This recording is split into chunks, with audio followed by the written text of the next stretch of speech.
Voces que explican la semana. Palabras que determinan hechos. Frases que quedarán. Audios en Bonito Cuelgue. Primer dato importante es que de ninguna manera este convenio que hemos firmado y que es parte de una política de datos personales, justamente de protección de datos personales, se prevé utilizar información confidencial o que de alguna manera vulnere la intimidad de ningún ciudadano.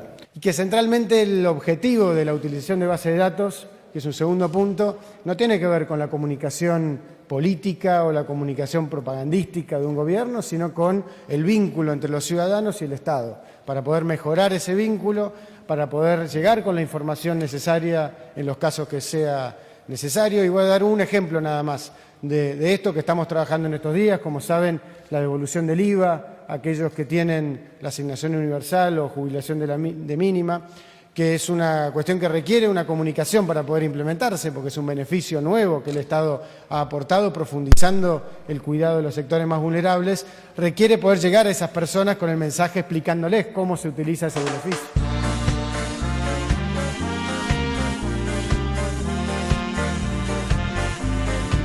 Bien, palabra del jefe de gabinete, Marcos Peña, con respecto a esta medida tomada por el Poder Ejecutivo. Y tenemos, la verdad, un placer. Leí un libro de ella hace unos meses, Guerras de Internet. Es politóloga, periodista en el Diplo, también trabaja en Radio del Plata. Una persona que conoce muchísimo todo el tema de las tecnologías, de las informaciones en estos tiempos. Natalia Suazo es su nombre. Natalia, te saluda Adrián Pertoldi de Bonito Cuelgue. ¿Cómo estás? Hola, ¿qué tal, Adrián? Bien, un gusto, Natalia, saludarte. La primera pregunta es consultarte acerca de esta medida del Poder Ejecutivo. ¿Qué te pareció? ¿Qué reflexiones te genera esta medida que bueno, la estábamos escuchando recién defendida por Marcos Peña? Bueno, en principio a mí me parece que abre un debate positivo y es muy bueno que despierte el interés por el tema de la protección de los datos personales. En el mundo tiene más relevancia, pero me parece que todavía no estamos muy al tanto, tenemos descuidos, aceptamos que se usa nuestra información de cualquier manera, incluso no estamos tampoco al tanto de cuáles son las leyes que nos protegen. Digamos, yo en el libro, como vos comentabas en Guerras de Internet, hablo de esta compulsión por dar a aceptar a todos sin leer y estar poco atentos a cómo se usan nuestros datos. Respecto de esto se planteó a partir de la medida del uso de los datos de ANSES con jefatura de gabinete sobre varias cosas, ¿no? En principio sobre la legalidad, ahí hay discusiones. La ley permite que se hagan cesión de derechos entre organismos estatales. En principio, el tema del consentimiento informado tiene excepción para los organismos estatales. Lo que pasa es que hay otra interpretación que diría que esto choca con el tema de finalidad de los datos. Es decir, que si uno los ofreció o uno aceptó ceder esos datos para un determinado fin, no se puedan utilizar para otro. Sí, Natalia, yo había escuchado a Eduardo Bertoni, que es el director nacional de protección de datos personales. Él dice, bueno, que es legal que organismos públicos le compartan datos para el cumplimiento de sus funciones, pero para mí la gran pregunta, y creo que para cualquier ciudadano, es la desconfianza de cómo se van a usar esos datos. Creo que esa respuesta no tiene ninguna solución, al menos en el corto plazo. Sí, a ver, Bertoni, que está al frente de la Dirección Nacional de Datos Personales, es una persona íntegra, con mucha trayectoria en este tema, que tiene mucho conocimiento y que además es una persona que creo que siempre está disponible para dar el debate al respecto. Y en su opinión, y también lo ha dicho Marcos Peña, estrictamente legal es. El otro tema es que Marcos Peña también en sus declaraciones dijo es legal y además es transparente. Bueno, el tema de la transparencia no es tan claro, porque la jefatura de gabinete a través de la Secretaría de Comunicación Pública tiene muchas funciones, entre otras el manejo de la pauta oficial, de la comunicación estatal y de la comunicación política. Y esto basta preguntarse en cada uno de nosotros en donde vivamos. Por ejemplo, yo viviendo en la ciudad de Buenos Aires, he hecho algún reclamo por un bache, he puesto mi mail en el sitio del gobierno de la ciudad para requerir un servicio del gobierno, y después a través de mi mismo mail me han llegado informaciones de otros organismos a los cuales yo no había solicitado recibir información e incluso propaganda electoral. Sí, a mí me ha llegado cartas de Mauricio Macri, 10 millones de cuestiones al mail personal, y también me había anotado para un curso del gobierno de la ciudad, y de golpe una catarata de spam y de mails. Creo que a todos nos pasó. Yo estoy anotado solamente en el gobierno de la ciudad por el tema de las bicicletas públicas, Sí. y también recibo habituales correos electrónicos de Horacio Rodríguez Larreta invitándome a algunas reuniones en una plaza. Hay de todo. Natalia, Bueno, y entonces, sí, por eso digo, podríamos hacer un planteo que si realmente el gobierno quisiera demostrar transparencia en esto, podría haberse tomado un mes más para consultar a cada una de las personas que tienen un dato, un mail, y efectivamente querían ser partícipes de esa otra base de datos, y por ejemplo también se nos podría haber preguntado, porque todos estamos en la base de datos de la ANSES, sí. si trabajamos porque trabajamos, y si no trabajamos porque tenemos algún plan, justamente, Sí, un o sea, plan es una social. base de datos muy masiva, muy amplia. En todo caso, preguntarnos si queríamos recibir esa información y qué tipo de información. Esos son, digamos, creo, las medidas que dan transparencia, porque que quede algo claro, la voluntad de control de los datos y de la información de los ciudadanos no tiene partido político de ideología. Obvio. No es que uno lo critica porque es este gobierno, digamos, lo ha hecho también el gobierno anterior en temas de manejos de datos, y sucede en todo el mundo. Entonces aquí el problema es proteger al que es débil, que es al ciudadano, frente al poder estatal o al poder privado. La ley nos protege más frente al poder privado, pero nos protege menos frente a los abusos del poder estatal que suceden, porque digo, no es el único organismo que haga uso de nuestros datos. Y digamos, y el otro tema es que si vamos a recurrir a la Dirección de Datos Personales, que no tiene una autoridad independiente para protegernos por fuera del Poder Ejecutivo, entonces también estamos débiles. Creo que ese debate, por eso digo que más allá de que me pueda caer bien o mal, y que yo ya como ciudadana de Buenos Aires no confíe en que estas personas vayan a hacer un uso adecuado de mis datos, también es interesante poder plantearlo de aquí en adelante para que tenga un sentido, que es un debate que además vienen haciendo organismos de derechos humanos. Sí, Natalia, es muy cierto, y creo que también cuando tantas veces se habla de institucionalidad de república, también habría que enfocar sobre estos temas y tratar de alejarlos de una forma independiente del Poder Ejecutivo. Yo creo que también a veces queda como la palabra institucionalidad, y creo que también en estos detalles muy importantes también se puede construir una mejor democracia. Te quería consultar, en tu Twitter personal, Natalia, pusiste algo que me interesó, que decías que lo peligroso en este caso era que se combinaran tanto los datos del Estado con el caso de los privados. Vos mencionabas el caso de Facebook. Vos pusiste que, bueno, ya pasó y de eso hay que temer. ¿Qué más hay que temer en esta cuestión de mezcla, de combinación entre lo público y lo privado? Bueno, a ver, se sabe que el relevamiento y el monitoreo de las redes públicas de los ciudadanos se ha usado, por ejemplo, cuando asumió el gobierno para perseguir empleados estatales. Sí. Eso nos consta, lo sabemos. Sí, sí, sí. Y entonces es digamos, si uno tiene el mismo mail que ofreció al ANSES vinculado con su mail del Facebook, podría hacerse ese cruzamiento de esa información. Entonces lo que hay que hacer es proteger. Dado también la cercanía que tiene este gobierno con la empresa Facebook, no sería raro, a ver, sería ilegal.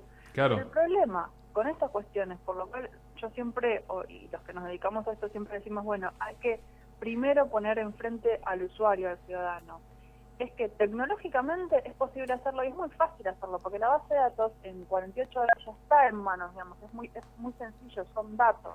Sí, sí. Entonces el tema es que no llegamos a ese punto de pasarlo sin el consentimiento. Y digo, el monitoreo de redes, como mencionaba, de perfiles públicos, de información pública de los ciudadanos, sucede. Claro. Por eso lo que hay que hacer es protegerse previamente, y también nosotros como ciudadanos y como consumidores de tecnología e internet. Yo vuelvo a plantear esto y me parece una buena excusa para plantearlo. ¿Qué hacemos con nuestros datos? ¿A quién se los ofrecemos? A mí me pasa permanentemente que uno va a comprar un producto, no sé, una zapatilla, y te piden el mail para la base de datos, y yo veo que la gente ofrece esa información gratuitamente, y cuando uno se niega a ofrecer esa información, te miran raro. Bueno, si te miran raro es porque lo ofrecemos gratuitamente y no nos preocupamos por eso. Entonces, es un buen momento para saber que estamos protegidos, también para saber que hay una dirección de datos personales, que hay una defensoría de datos personales por si tenemos algún problema, por lo menos en la Ciudad de Buenos Aires y en algunos otros lugares, y también ponernos un poco más activos en esto, ¿no? Yo siempre menciono las aplicaciones de los celulares que instalamos permanentemente porque hacemos algún intercambio, no sé, queremos poner un filtro en una foto, lo que sea, conectarnos a un wifi público, y en ese intercambio perdemos datos, digamos. Por otro lado es cierto esto que se dice, porque yo me acuerdo el año pasado cuando yo planteaba este tema de los datos personales, te ponían el ejemplo de la SUBE. Bueno, el ejemplo de la SUBE es otro ejemplo, pero con algo distinto, que es que allí, digamos, había una utilidad, y en esto también puede haber una utilidad, no estoy diciendo que no, pero lo que se vulneró fue la seguridad de esa base de datos. Entonces también el tema de la seguridad y el manejo de las bases de datos y los equipos de seguridad informática del Estado nos tienen que ser parte del debate y tenemos que exigirlo nosotros. Estamos dialogando. Acusar al mensajero, ¿no? En vez de ir a meter en cana al, entre comillas, hacker, a la persona que descubre la falla, como sucedió en el tema del voto electrónico. ¿Por qué no nos ayudamos a esas personas que entienden del tema para sentarse con la persona informática que cometió ese error de seguridad y arreglarlo? Estamos dialogando en Bonito Cuelgue con Natalia Suazo. Le recomendamos el libro de ella, Guerras de Internet, para conocer estos temas y muchos temas más. Es politóloga, periodista en el Diplo. También está en Radio del Plata con unas columnas muy interesantes en el programa de Daniel Tonietti. Sí, Iván. Daniela, buenas tardes. Iván Alexis Nordi. Quiero consultarte precisamente acerca de esto último que hablabas, de la seguridad. ¿Cómo cambia la estrategia de seguridad a partir de este posible traspaso de los datos? ¿Por qué serían menos seguros los datos si se traspasan de ANSES a jefatura de gabinete? No, yo no hablé de eso. Yo hablé del tema de que una de las formas de estar seguros del uso y la transparencia de los datos es saber qué medidas de seguridad se van a implementar en cada caso, y que se nos cuente y que se nos diga qué medidas de seguridad va a haber. Yo lo que mencionaba respecto de la SUBE de los años anteriores, en que había sido como el otro caso en que nos habíamos preocupado por el uso de nuestros datos, que visto desde hoy es un caso menor, porque en todo caso, bueno, eran los viajes, etcétera, y uno en ese caso podía hacer algo que es un muy buen antídoto para todo esto, que es mentir, o sea, intercambiarse la tarjeta con otra persona y en este cambio, bueno, que perder la identidad. Porque esa es otra forma, digo, uno puede mentir, puede esconder, y ese es un derecho que tenemos nosotros, pero lo tenemos mientras podamos, digamos, tener acceso y poder tener poder, pero si no sabemos, si hay un ocultamiento de cómo se maneja la información, es difícil controlarla. Si no, es una casualidad de que la base de datos justo tenga un error y podamos saber cómo se utilizaban esos datos. Pero, digo, no hay un funcionario que nos diga, bueno, miren, la base de datos funciona así, lo que nosotros podemos ver es esto, las medidas de seguridad son otras, cuántas personas tienen acceso a esta base de datos, quién va a manejar, digamos, quién tiene el poder de manejar esta base de datos, porque la jefatura de gabinete y la Secretaría de Comunicación Pública, ¿cuántos empleados tienen? Entonces, de esos empleados, ¿quiénes van a tener acceso a los datos? Respecto... Y en eso no hay transparencia. Nos dicen que tenemos transparencia, pero no tenemos transparencia. Respecto al otro punto que mencionó Marcos Peña, diciendo que era transparente y legal, abocándonos a la legalidad, ¿estás de acuerdo con que es legal o considerás que podría ser considerado ilegal por la justicia? Pienso, por ejemplo, en la ley de datos, ¿no? La 25326, que dice que los datos se pueden usar solo para el fin para el que fueron entregados y que deben ser destruidos cuando dejen de ser necesarios. Claro, es lo que les decía al principio. Ahí hay una contradicción entre dos partes de la ley y, como toda ley, cuando hay una contradicción depende de la interpretación. En este caso, la contradicción está en el punto del consentimiento, en la cesión de los datos, que en el caso de la ley fija que hay una excepción para los organismos del Estado, es decir, si uno entregó a un organismo puede utilizarlo el otro, cosa que no sucede en los privados, pero hay otro punto que entra en contradicción, que es el tema de la finalidad. Si uno dio esos datos para una finalidad y que se usen para otra. Esa interpretación en un dictamen de Bertoni dijo que era legal, pero también podría interpretarse que aún siendo legal podría haber alguna otra medida de protección al ciudadano para que de su consentimiento. Digamos, ahí es una interpretación, como en todas estas cuestiones, cuando surge una medida y uno tiene que interpretar. Sucede en otros casos, está sucediendo en el tema de las tarifas del gas, por ejemplo. Hay diferentes interpretaciones según se entienda la ley, y el entendimiento de la ley siempre tiene que ver con algo ideológico. No hay una única forma, no hay una forma unívoca de entender las leyes. ¿Ves posible que a partir de esto algunos individuos se presenten ante la justicia para presentar recursos de amparo? Pueden hacerlo. La ley lo habilita, hay una defensoría de protección de datos personales y podrían hacerlo, sí. Natalia, la última pregunta y agradeciéndote el contacto. Más que nada, más allá de toda la realidad que vimos y que tiene que ver con la Argentina, te quería consultar acerca de lo que pasa afuera. Digo, en el caso, no sé, de Uruguay, de Chile, de Brasil. ¿También están estos debates? Digamos, ¿son temas silenciados? ¿Cómo está la esfera más allá saliendo de la Argentina? El lugar en donde más se debate y también donde más se protegen estos temas es en la Unión Europea. La Unión Europea tiene una nueva ley que firmaron todos los países en abril de este año, hace pocos meses, que tiene como finalidad primera que los ciudadanos den consentimiento antes de utilizarse los datos. En el resto de los países se está trabajando, hay mayor cooperación.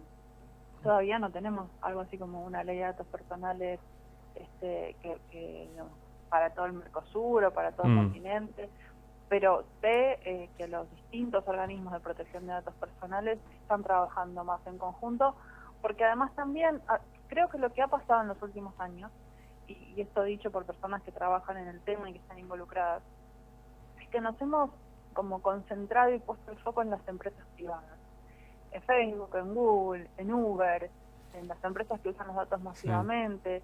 Y como que nos pusimos a mirar eso y nos olvidamos lo que hacía el Estado, y eso es un peligro, y hay que trabajar en ambos frentes, ¿no? Porque nos creemos que el Estado nos va a proteger, pero el Estado no siempre nos protege. Es así. Y eso creo que es un buen objetivo, pero lo están pensando las personas que trabajan con esto. Después obviamente hay una voluntad política de firmar este tipo de acuerdos, este tipo de convenios, que creo que no estamos muy lejos, pero mientras sigamos reclamando, porque si no seguimos reclamando, Exacto. y este tema pasa a ser la semana que viene un olvidado frente a otros temas, no va a suceder, y eso sí es un peligro. Sí, una lucha continua para obtener mejores resultados. Natalia, felicitaciones por el libro y muchísimas gracias por la entrevista. Un gran abrazo. Bueno, gracias a ustedes. Bien, estuvimos dialogando con Natalia Suazo acerca de la noticia, una de las noticias de la semana, de este paso del ANSES a la órbita de la jefatura de gabinete de todos los datos personales de cada uno para utilizarlo en comunicación institucional, política, también de cara a las elecciones, y creo que era muy valioso lo que decía Natalia, de que si este tema puntualmente en una semana se olvida, todo queda y después saldrá otro tema en un año, pero no se podrá avanzar de la forma que se necesita para datos tan puntuales. Lo escuchaste en Bonito Pueblo.